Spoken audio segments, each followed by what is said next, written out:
Привет всем, это Вячеслав, канал Окибай. Сегодня к нам в работу принесли вот такой вот блок СРС от Ford Focus 3 2018 года выпуска.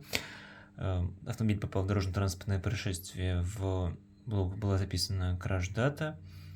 Мы сняли краш-дату, не разбирая блока. Блок основан на EEPROM 95640, кажется. То есть вычитали EEPROM, почистили дамп и закачали чистый EEPROM в данный блок. Далее блок будет работать как нужно на авто.